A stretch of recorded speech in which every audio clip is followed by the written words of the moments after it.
ছাত্র জনতার গণ অভ্যুত্থানের পর অনেকটা ফুরফুরে বিএনপি। পরিবর্তিত পরিস্থিতিতে একের পর এক মুক্তি পাচ্ছেন কারাবন্দী নেতাকর্মীরা। দলটির সর্বোচ্চ নেতা চেয়ারপারসন খালেদা জিয়ার মামলার ভারও কমতে শুরু করেছে।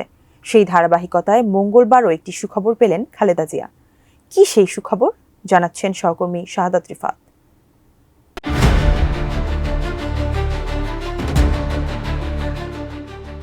শিক্ষার্থীদের অহিংস কোটা আন্দোলন সহিংসতায় রূপ নেয়ার পর ছাত্র জনতা মাঠে নামে সরকার পতনের এক দফা এক দাবিতে।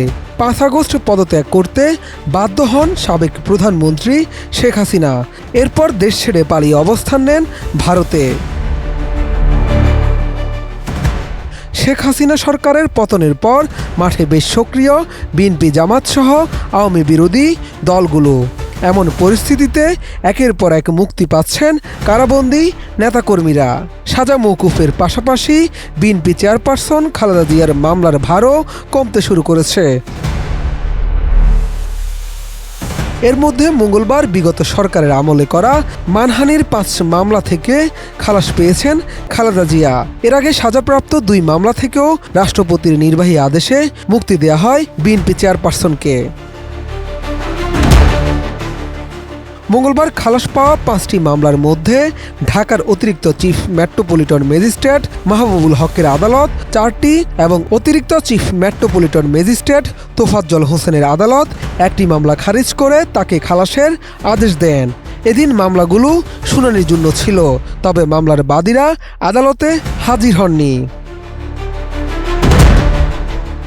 জানা যায় কয়েক বছর আগে মামলার বাদী এবি সিদ্দিকী মারা গেছেন।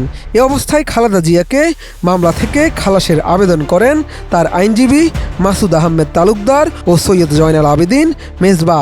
পরে আদালত তাকে মামলাগুলো থেকে খালাসের আদেশ দেন। কাঠ ও পিভিসি ম্যাটেরিয়ালের সংমিশ্রণে তৈরি আধুনিক আরএফএল উডিডোর, কাঠের চেয়েও কঠোর। সব মিলিয়ে গত ১ মাসে ৬০টি মামলা থেকে খালাস পেলেন খালেদা জিয়া। এছাড়াও তদন্তাধীন ও বিচারাধীন আরও ৩০টি মামলা থেকে তাকে মুক্ত করতে আইনি প্রক্রিয়ার মধ্য দিয়েই হাঁটতে চান দলটির আইনজীবীরা। তাদের প্রত্যাশা শীঘ্রই বিগত সরকারের আমলে করা রাজনৈতিক প্রতিহিংসামূলক মামলাগুলো থেকে পুরোপুরিভাবে মুক্তি পাবেন বিএনপি চেয়ারপারসন। বিএনপির আইন বিষয়ক সম্পাদক ও খালেদা জিয়ার অন্যতম আইনজীবী ব্যারিস্টার কায়সার কামাল গণমাধ্যমকে বলেন, খালেদা জিয়া ও তারেক রহমানের বিরুদ্ধে যতগুলো মামলা আছে তার সবই ভিত্তিহীন। বিএনপি চেয়ারপারসন মঙ্গলবার ৫ মামলায় খালাস পেয়েছেন। এর মধ্য দিয়ে দেশে আইনের শাসন কায়েম হওয়া শুরু হয়েছে। ব্যারিস্টার কায়সার কামাল আরও বলেন, খালেদা জিয়া সব ভিত্তিহীন মামলা থেকে আইনগতভাবেই রেহাই পাচ্ছেন। বাকি যে মামলাগুলো আছে সেসব মামলা থেকেও তিনি শীঘ্রই আইনগতভাবেই মুক্তি পাবেন। 111-এর পর থেকে খালেদা জিয়ার বিরুদ্ধে হওয়া ৩৭টি মামলার মধ্যে দুর্নীতির ৫টি, মানহানির 5টি, রাষ্ট্রদ্রোহ ও ঋণখেলাপির 1টি করে বাকি মামলাগুলো হত্যা, নাশকতা, অগ্নিসংযোগ, বোমা হামলা, মুক্তিযুদ্ধের শহীদদের নিয়ে কটাক্ষ, ধর্মীয় অনুভূতিতে আঘাত, মিথ্যা জন্মদিন ও মুক্তিযুদ্ধের ইতিহাস বিকৃতির অভিযোগে, যার মধ্যে ঢাকায় 28টি, ঢাকার বাইরে 9টি মামলা হয়েছিল। শাহাদাত রিফাত, এটিএন নিউজ, ঢাকা।